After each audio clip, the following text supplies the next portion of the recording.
What's up, everyone? Welcome back to another episode of Boleros. Sam here with the Sultan of Sando, Mr. Gab Lim, and wearing a pink Boleros cap, Mr. Maui Yap.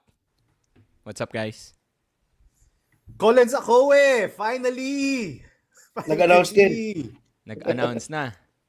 And I think it's actually without that announcement, medyo slow news week tayo. When we talk about the UAAP, mas focus siguro tayo sa NBA with the draft this morning, with all the trades that has been happening the past few Phoenix, days. why? Phoenix Suns, what are you doing? Pelicans, what are you doing? Pelicans, what are you doing? Yes. Troy Weaver Brooklyn. strikes again. Brooklyn Brooklyn. drafting all the guards. Making history. First team in Five. NBA history to draft 5 first round 5 picks. first round picks. Marami tayong pag-uusapan kung NBA, pero pag-usapan muna natin yung UAAP. The biggest news of them all this week, Colins Akowe joining the UST Growling Tigers. We heard it was either Lasalle, UST, or abroad, diba? So, Colins Akowe joining Pido Harencio and the Tigers. Does this make UST a better title contender for this coming season? What do you think, Cap? I'm not sure. Kasi You like Peter I don't Osang. like the I know fit. you like Peter Osang. I don't like the fit Yeah. at all with UST. Kasi Peter Osang, I think, is a better fit. And he's been playing really well this offseason. I think won an MVP in the Global Invitationals in Pinoyliga. Won another MVP in, I think it was the U-Belt Championship, whatever that they were playing there. I think it was against Adamson ata yung final, for third place, yung something like that. So he's been playing really well. And against UP, also played really well in their upset win. And I do think that he suits the style that UST is trying to play. You know, up and down, shooting all over the court with just one big who runs the floor really well in Peter Osang. I don't think Colins Akowe is a good fit, to be honest. However, given the choice between LaSalle and UST, I think if you're Colins Akowe, given that he's gonna be the FSA for season 88. It's definitely the better choice compared to LaSalle because if you're going to LaSalle, you're a backup to Mike Phillips. That's essentially your role. He's gonna play less than 20 minutes a game, or even less than 15 minutes a game because it's Mike Phillips. In UST, if he does suit up over Peter Osang, he's gonna get 25 plus minutes a game, maybe even 30 plus minutes a game as the lone FSA, as the only legit big man on the roster. He's definitely gonna play, but I question the fit. I've said this before. In Colins Akowe's last playing year with the NU Bullpups, he's a slow it down, very drop coverage. You give it to me in the post. He's not a guy that's quick-footed. He's not a guy that runs the floor particularly well. I think he will struggle with UST's up and down play style. Now, I haven't seen him since. Maybe he's trimmed down. Maybe he's lost that muscle that he's gained in his last playing year with UST. But I don't really like the fit. Is UST just gonna slow down because of Colins Akowe? Are they gonna go half court more? Less space in space, less pick and roll, and more post-ups with Colins Akowe? Because that was his game in high school. They love to post him up, primarily because he was way bigger than the rest of the competition. But they love to post him up. You give it to him inside, you play through him. That's not UST's game. UST likes to play through their perimeter guys. They like to play through Caballero. They like to play through Fortsky. Now they like to play a lot through Jello Crisostomo, who does attack from the perimeter and shoot threes. How is Colins Akowe gonna fit? I don't get it. Let's see. And that goes to question his conditioning. In the finals against UST, that was one of the reasons why they lost. He was really tired going up and down the floor. because he was a bigger guy carrying a lot of weight. How is he gonna fit with UST? How conditioned is he to play that fast-paced style that UST is now playing? Open court, a lot of ball rotations. He's gonna have to screen a lot because UST runs a lot of pick and roll, especially with Fortsky there and si Paranada. They like ball screens, pick and roll. He has to run all over the court. I don't think that's the type of game that he's used to playing. So it will take a lot of adjustment. And man, if you're Peter Osang, this sucks. Diba? You gotta feel sorry for the dude. He's gonna have his chance. He was supposed to have his chance with the departure of Motong Kara. He was playing really well. He was pumped up. He's fighting Harold Alarcon in the preseason. This was supposed to be a shot at the UAAP experience, at playing in the UAAP. And he now has legit competition in Colins Akowe, who I assume did not commit to UST to redshirt one playing year. I doubt that was what was said to him. Okay, you come to UST, you're gonna redshirt first. We're gonna try Peter Osang. I doubt that was the promise to him, and it sucks for Peter Osang. I actually love him. I actually love how he's been playing. So it sucks, and I would have wanted him more in Adamson. I thought Adamson's play style suited him more. Adamson is not much of a running team. They love to run a lot of half court sets, slow paced team, very grit and grind. I thought he fit more there. In LaSalle again, I mean, he's gonna be a backup. I don't think he wants that, and it just sucks for Peter Osang.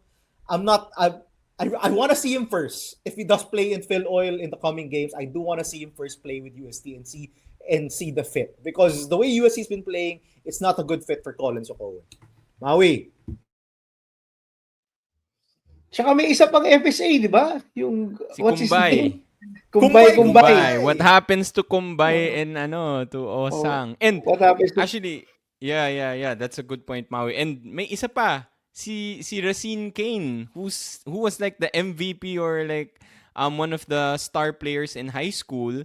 Long term, what happens to the log jam at the FSA spot? Because they can only play one FSA. I'm not sure how many years pa eligible si Racine Kane sa juniors. But looks old to me. I did like a quick Google. I think he's like 17, 18 years old. So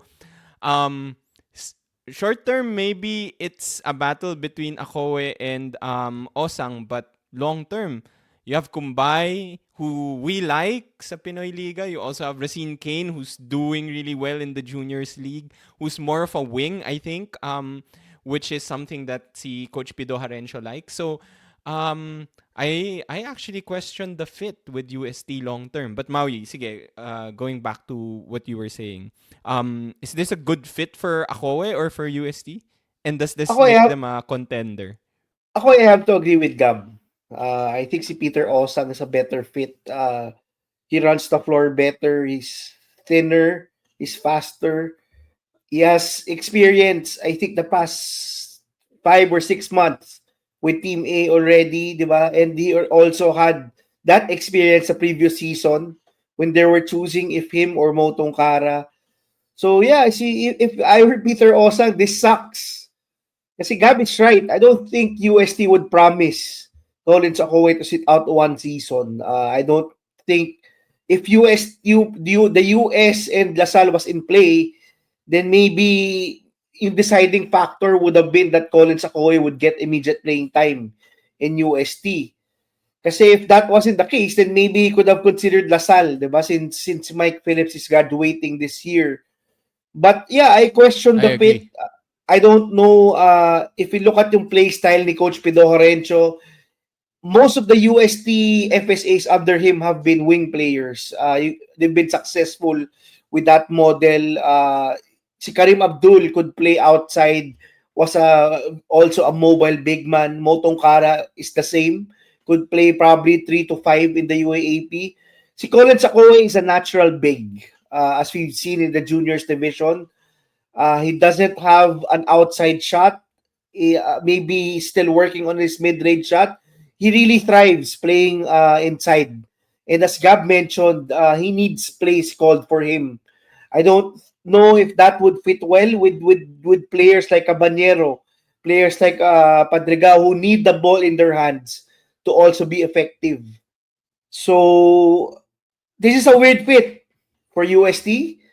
We'll probably see if it works. Hopefully si Colins ako will get some playing time. I don't know if pwede pa siya ihabol sa Filoil.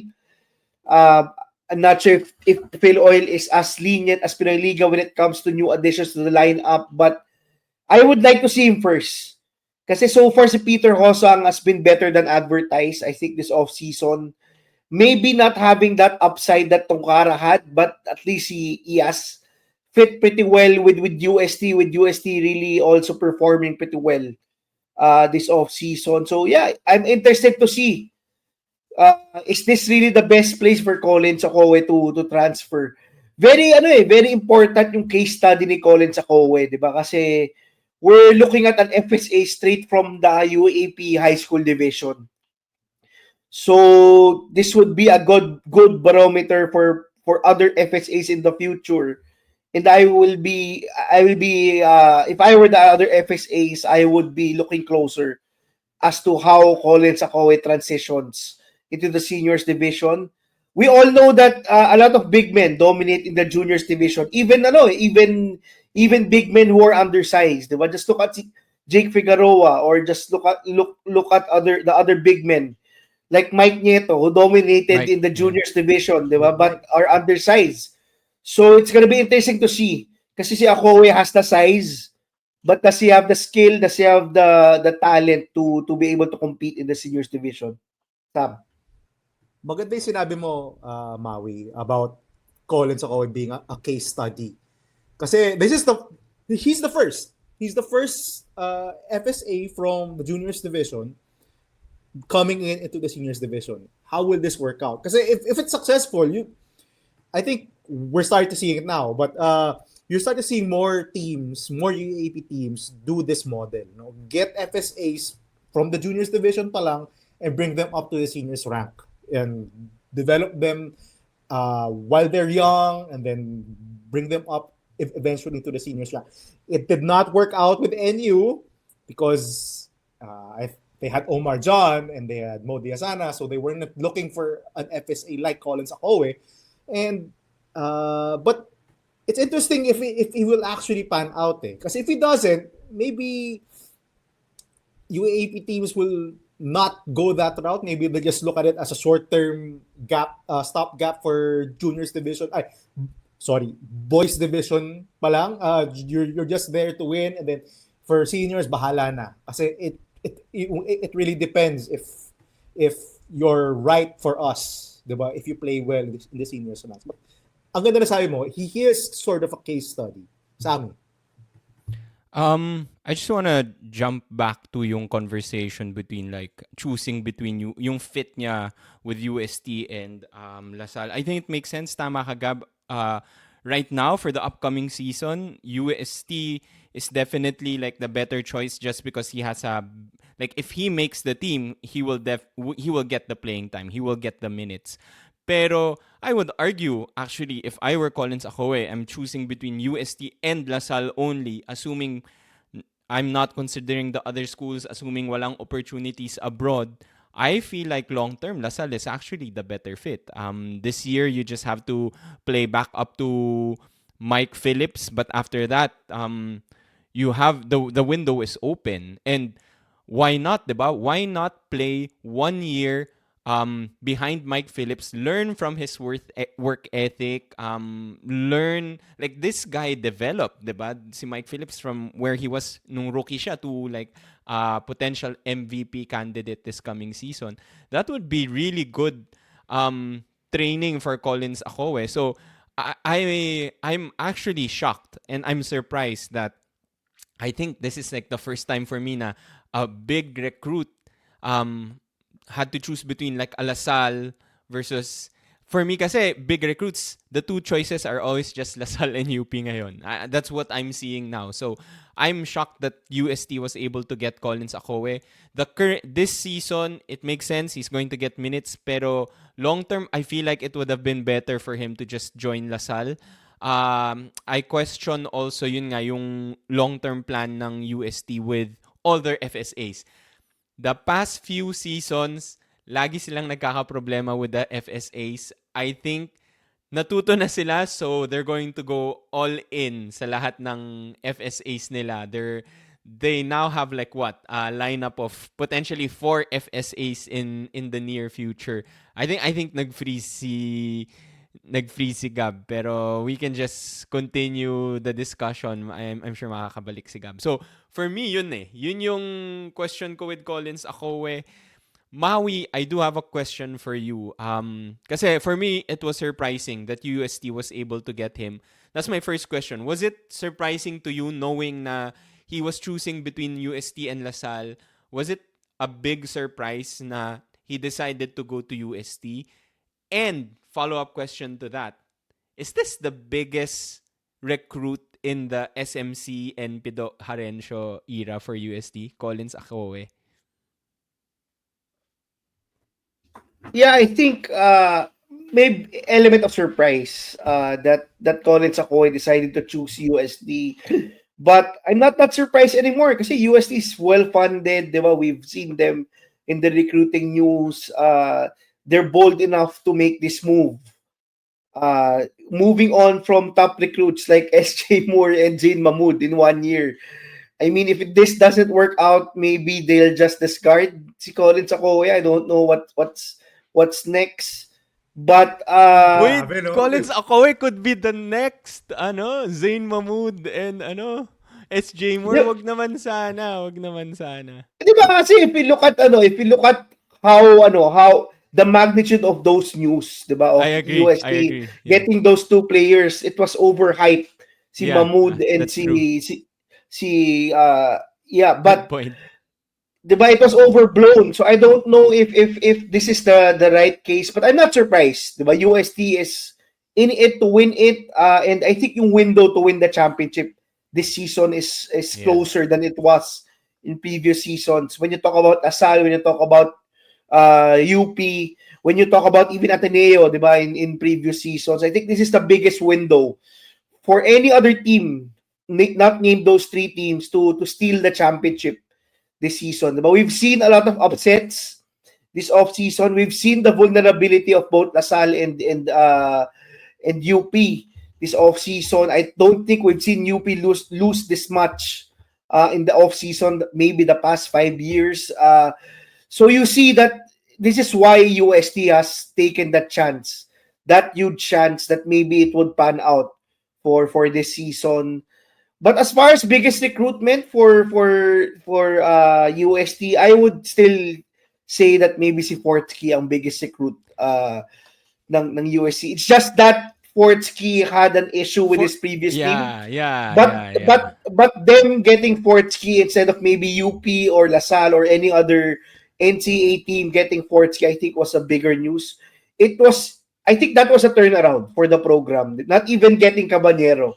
It was getting Fortsky and knowing that they would be a Final Four contender with Caballero came and maybe a decent FSA. Okay, good point. But ako kasi I wouldn't count Fortsky kasi Fortsky had issues. He wasn't a good fit with any of the schools at that time. They had Nele, they had si JD. JD. Yeah, so I didn't count him, but yeah, good point. After Fortsky, this is probably one of the biggest ones. But sana hindi maging SJ Moore, Zayn Mahmood version 3 to. To be fair to SJ Moore, he's showing up sa Benilde, no, in at least in the preseason. So we'll see if he pans out for the NCAA. Si Mahmood, kung sino-sino na lang kalaro. We will find out where Zayn Mahmood will be joining. Meron tayong nakikitang mga photos like teams that he's trying out for. Gab, anything else you wanna add? What was the question? I think I dropped out. Okay. O nga pala, nawala ka. I asked Maui, how surprising was it for you? Kasi sa akin, nagulat ako that he decided to go to UST. He chose UST over LaSalle. So how surprising was that for you? Also, is this one of the biggest recruits of UST in the SMC and Coach Pido era? How surprised I was. Not that surprising. Knowing how Colins Akowe treated his time in NU right after losing the finals in the past season, I really thought that he was looking for playing time. I think yun yung big consideration niya. It wasn't as much as LaSalle could offer, I think, more money to you versus against you UST or any other UAAP school yung not named UP. He was really looking for an opportunity to play. Diba? Which is why NU was not on the table, which is why he left NU. Because knowing how Omar John was playing and knowing that Simo Diazano is probably on the way back, he was probably not their top choice to play in season 88. Which is why I think he ultimately left NU. He was looking for a chance to play. Which is why he was looking for overseas opportunities. I wasn't that surprised na he chose UST. Again, I said earlier, compared to being a backup to Mike Phillips, starting and playing 30 plus minutes a game for UST, if ever he's the one to get picked for season 88, I think you'd take that if you're Colins Akowe. You're immediately the lone center. Your backup is Echo Laure. You're immediately the lone center, and you're playing regardless. Regardless of what happens, you're gonna play because you need the big. You need the center, and Colins Akowe is that center. As to the biggest recruit, wait and see ako. Because yun nga, I doubt the fit eh. Ako, their biggest recruit for me so far is Amiel Acido because I like what I've seen from Amiel That's a Acido good and pick. even si That's a good pick. and even si Koji Buenaflor because you can see the upside, the star potential, and their fit in UST is very well established. I think In the if you Pido watch them system. like they thrive on shooting. Amiel Acido provides shooting. Si Koji Buenaflor, they lack bigs na who can potentially transition into a wing and could defend multiple positions. Can play on the perimeter. Si Koji Buenaflor is that guy. So, perfect fit sila for Coach Pido's style of play. Si Colins Akowe, ang hirap. And to Maui's point, si Peter, kung hindi sila payagan si Colins Akowe maglaro sa Filoil, si Peter Osang pa rin maglalaro the rest of the way. Is he still gonna play hard knowing na hindi ako maglalaro for season 88? Diba? Or maybe chip on his shoulder.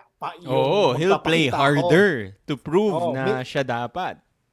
Hindi, pero diba, like what I said, yung promise siguro kay Colins ako, maglalaro siya. So, paano kaya kung hindi, no? Paano kung si Osang yung ilagay nila?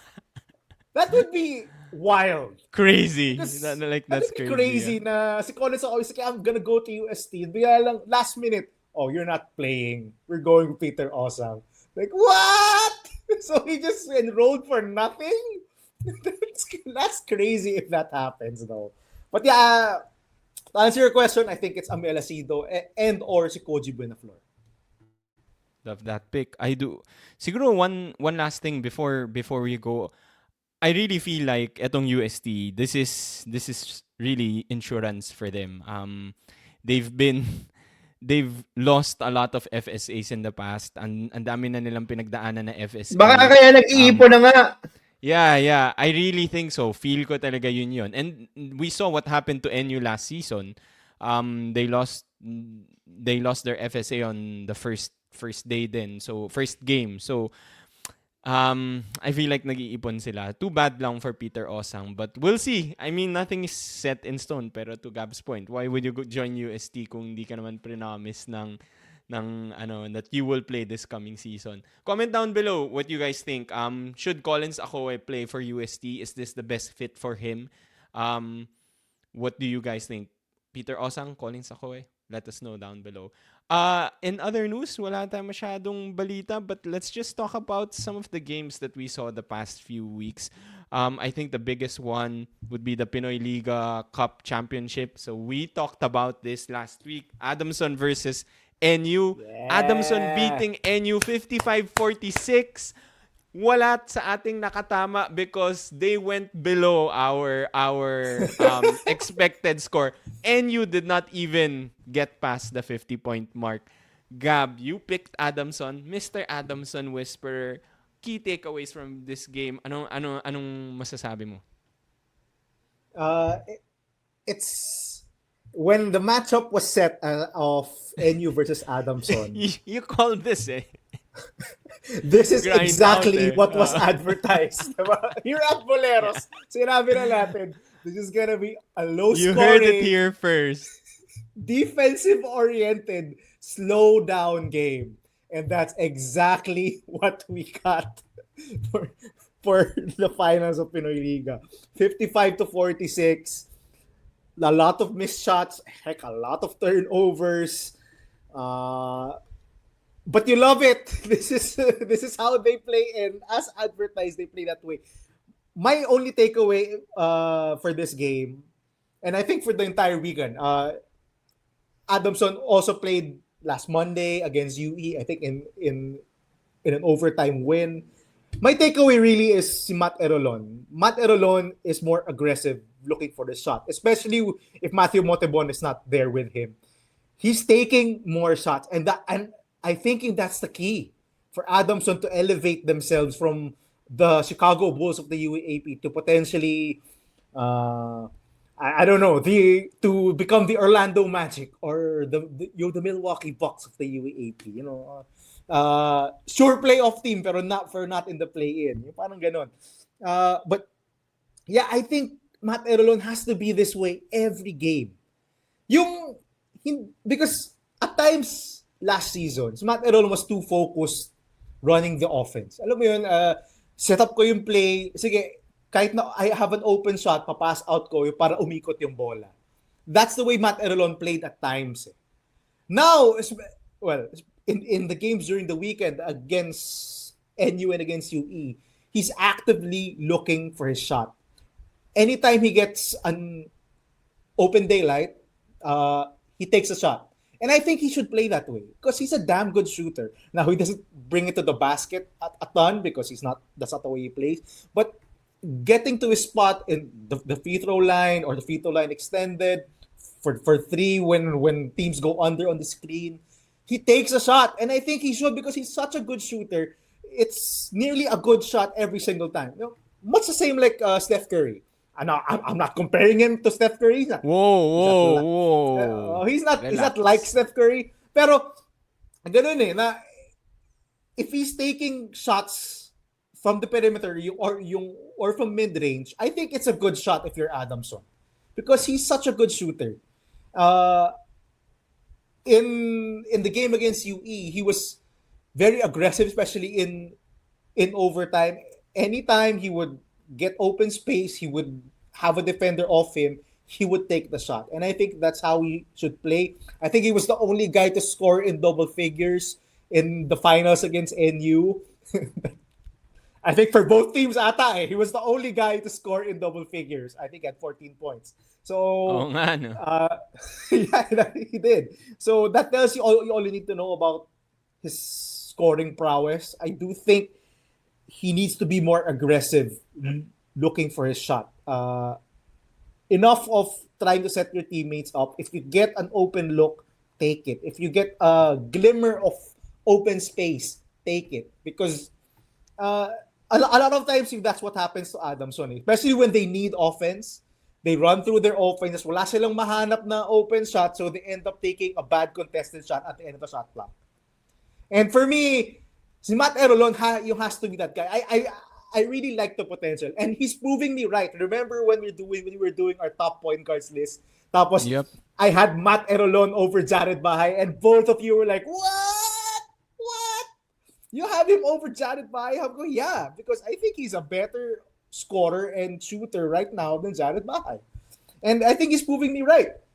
He's been really good in the offseason. I actually think he should have been MVP of Pinoy Liga and not Cedric Manzano. I know si Cedric Manzano That's a good point. probably played more games and had the 9 and 10 in the finals. But si Matt Erolon, through the home stretch of Pinoy Liga, was scoring a ton for Adams. I think he had 20 points against Mapua, then scored in double figures again, I think against Mapua again.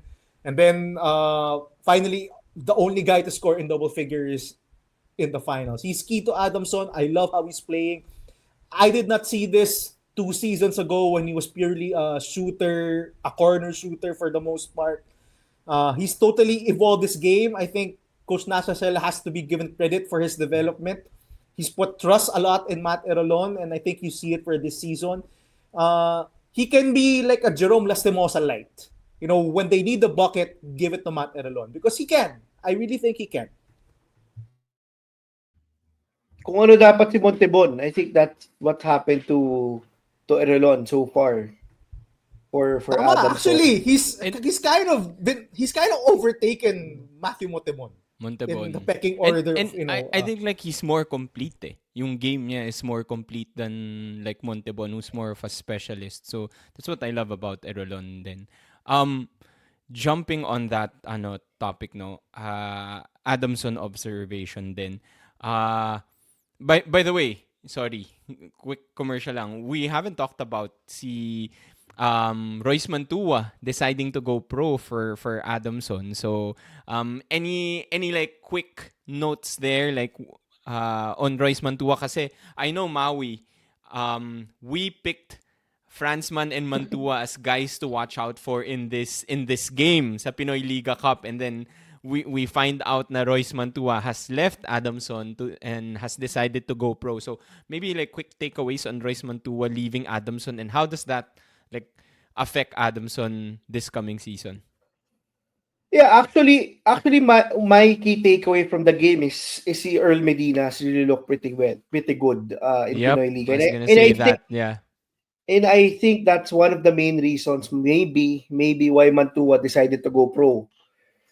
'Di ba? Kasi if you're talking about playing time, si Franzman is probably the one that's guaranteed to get playing time, and then wild card na yung other wings. And if you talk about Earl Medina, even in a final setting, he didn't look like a rookie. He scored 8 points for Yeah. Adamson. I've been impressed, more than impressed so far with how Medina is performing. It's very fortunate that at least they were able to keep si Medina. Adamson was able to keep Medina. He's gonna play 5 full seasons for Adamson. I think very promising. He doesn't look like a rookie. He's not afraid to take shots. Despite playing for a Nasa Sena team who's also known to be a strict coach to rookies, diba? So I'm excited for Medina. I think it's one of the main reasons why si Mantua decided to go pro. Congratulations to him, diba? Kasi that's the ultimate goal naman for all of these players. Despite not getting maybe a good, more than good 1 season in UAAP, he still decided to go pro. I like his size, so maybe he can surprise in the pros. We've seen a lot of players surprise when they get to the pro leagues. Maybe he can knock on the door of Coach Yang Giao, diba? A guy who's known to unlock yung potential of guys who did not get a chance in the UAAP but showed that they belong in the PBA. So yeah, I'm excited. But really, si Medina, I think, is one of the main reasons. And just to get into NU also, I just have to say si Pinsan, si Paul Francisco was able to top score for NU with 9 points in the finals. I think we said also on our last show that si Santiago or Francisco, our Pinoy Liga superstars, will show out in the finals. Yeah, Paul Francisco leading the team. Going back to Adamson, I was going to mention Earl Medina, pero yung key takeaway ko dito, the Adamson kids are all right. So the kids are all right. The guys from Adamson High School, I really like. I think the number one guy there, si Medina, tama Hamawi. I think yung like masasabi mo sa kanya, he doesn't play like a rookie, diba? he seems calm and confident already, and he would be a good parang replacement for Royce Dami na Mantua. niyang minutes right off the bat. Right off the bat, Coach Nash Rosella has the confidence in him, letting him play. The other two guys that I do wanna mention from the Adamson High School team, I think, Gab, you've talked about him a bit then, si Jaireto Maneng, and for me, si Allen Perez, the two bigs from Adamson High School. Uh, Maybe not as, confident or as good as Medina, but Adamson has always been short of big men, and I'm happy na they got two, project. Maybe Now they can be sobra na sila, projects. Sammy. Ngayon sobra na sila, may demisana pa nga sila. But I like that they have these two guys here in the lineup. Remember, no offense to this guy, but they had Mario Barasi as their backup center the past few seasons. I think sa Pinoyliga Cup, I think it was Allen Perez who did better. I think nung nag-Filoil sila against FEU, I think si Tomaneng was the one who did better. So, I like that Coach Nash Rosella is playing these young big guys and giving them minutes and confidence.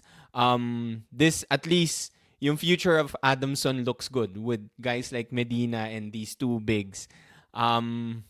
We'll see kung sino pang madadagdag nila for the next season. Any other takeaways like from the Filoil games or for NU, Gab? For Alan Perez lang, he is exactly like a copy of Jedrick Solomon from NU. I don't... Actually, guys, and panoorin magkalaban niyo sila. diba, sa They juniors. shoot the same shots.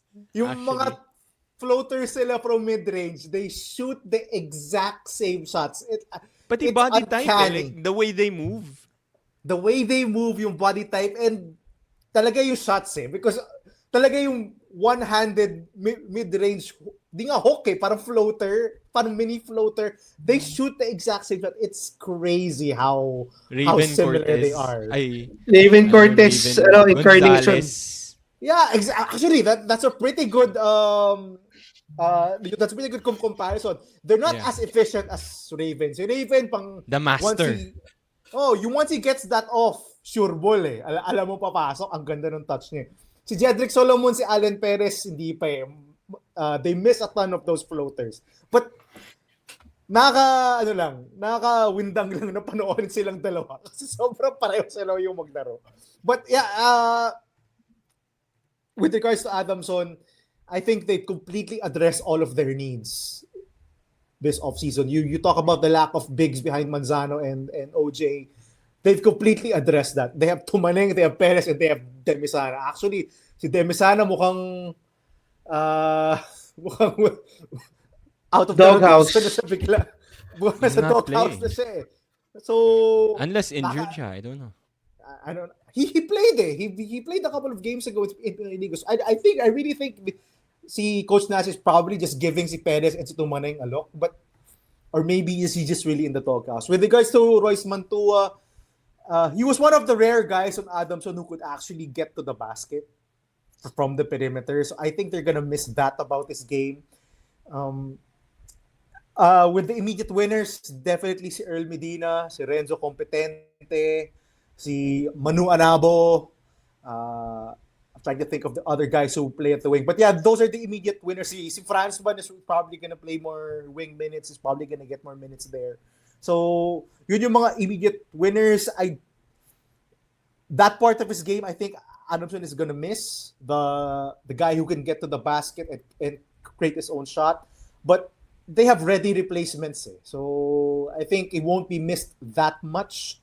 But good luck to Royce. I think he came from FEU juniors, went to UST, and finally found a place in Adamson. And I think he's turning pro in Australia. I think that's where he's going. If I'm not mistaken, I think he's Phil Australian, and I think he's trying to go pro in Australia. I heard that somewhere. I think in one of the commentators in Pinoyliga did mention that he's gonna try to make it pro in Australia. So good luck to Royce. That's one hell of a dream, and I wish him luck. My other notes are from the LaSalle-NU game. That was Mikey a hot Cortez. Mikey Cortez with the clutch 5 points, but this was a hotly contested game. A lot of technical fouls. Blood was spilled mostly from NU side. They got elbowed in the face twice, Jake Figueroa and then si PJ. But I think these two teams have faced each other the most this preseason. I know they faced each other in Pinoyliga, in Asia Basket twice. That They was just a came close from a game. tournament. Yeah. They just came from a tournament, I think, in or mock where they faced each other, and now they're facing each other again. You can see na medyo napupulo na sila sa isa't isa. I think they've had. I don't think NU has won a game against LaSalle. Now Puro close. yung puro close losses. Now they were not with Omar John in the game yesterday, so take the wins. I think yung with the grain of salt. But hotly contested. I love that it came down the wire, and it was courtesy of another off the glass shot from Jolo Manansala. I This saw guy that. loves- Corner 3. Corner Corner 3 three. pero off the glass pa rin. That's, What a, alam mo, what a Chamba, master. What a pro. dahil napatawa sa after. Natatawa na lang siya eh, no? Kasi hinabol siya ni Mike eh, di ba? Ni Mike Phillips eh. So, feel ko parang, na-change yung shot niya. Yeah, but yung anytime you watch Kion Baclan against his old team, I think it's must-watch TV again. Medyo maraming stare down si Kian. Medyo maraming mga, extracurricular activities against his former team. I think that's to be expected. But it's very entertaining. So far, NU Lasalle has had very entertaining games this off-season. The other note I have is Jake Figueroa is not with Under Armour anymore. He's not wearing the Currys. He used the past few seasons, he's always been wearing Currys. So Under Armour siya. Now he's wearing Nikes. So maybe, I think he's switched to Nike already. I think si Jared Baez also switched to Nike. Mm-hmm. So those were my random notes. Si Mikey Cortez made his debut with the cool cat in the sidelines, and sakto because yung kuya niyan na-eject no second quarter after, I think it was a missed technical foul. They called the technical foul on Mason Amos, but it was actually on Jacob Cortez. So when he got the unsportsmanlike foul, he was ejected, and Coach Topek was like, "What? He's ejected?" So that was a Okay pretty lang, may funny isang game. Cortez pa naman. Exactly. So they had to play Mikey during the end game, and he delivered. Hard to take anything away with regards to Mikey Cortez. He played limited minutes, but he scored clutch buckets, and maybe It's in the genes, Gab. It's in his in blood. the genes. And sino kaya ang magiging third point guard nila? Si Quinez ba or itong si Mikey Cortez? That's something to watch. Any last points, Maui, before we go? We have to go. Yeah, actually, very reminiscent yung game to the first game of LaSalle versus NU last season. Walang FSA, but NU still managed to keep the game close. I would be tuning into all of the LaSalle-NU games from next season. Remember, NU was the only team that beat LaSalle and UP last season. So I'm interested to see if they can raise the ceiling, especially with Omar John this coming season. But some key notes, I think Filoil posted that the past 4 LaSalle wins have been player of the games, have been Baclaan and Cortez. A bit of a big surprise considering where they were early on. If you've been tuning into LaSalle early in the off-season, it was all Mike Phillips getting 30-20 games, getting player of the games. But LaSalle has finally been able to integrate the two of them, and it's been better than expected, in my opinion. They're without a doubt, I think, the number 1 team coming into the season. As of right now, diba, we still don't know if UP will get some crazy recruits or if Ateneo is a different beast after that, after returning from their Spain training camp. It's still a long off season, but I think the best I think Lasal fans have to be optimistic with what they've been seeing.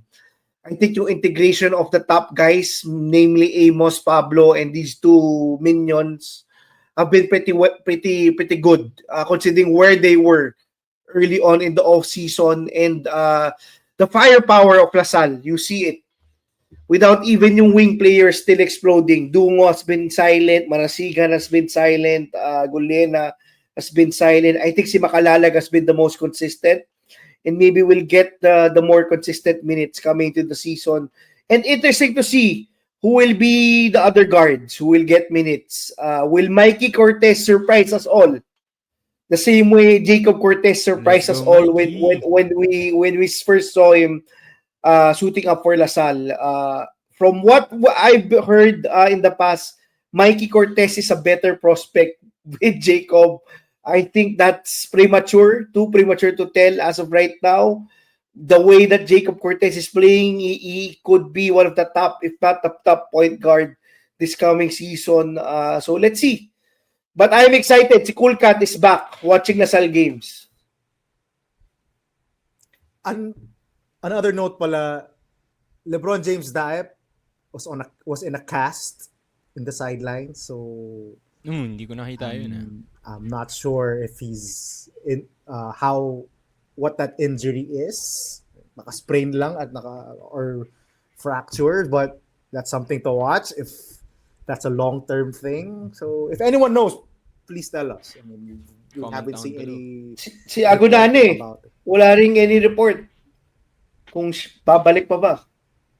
Initially, they said injury, di ba? I think the fact Maui I na don't they were think looking for so. Colins Akowe, I think we can read into it na maybe he's not gonna play in season 88. Whether through injury or whatever reason. That could end all the CEU fiasco if he leaves. Diba? Balogun is out. Maybe Agunane is out too. All of that hype from last season. Oo nga eh.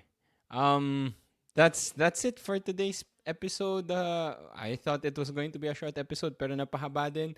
Comment down below your reactions to the topics we discussed. We didn't get to cover all the games. I know Adamson FEU and UENU, I think. So let us know your takeaways from those games.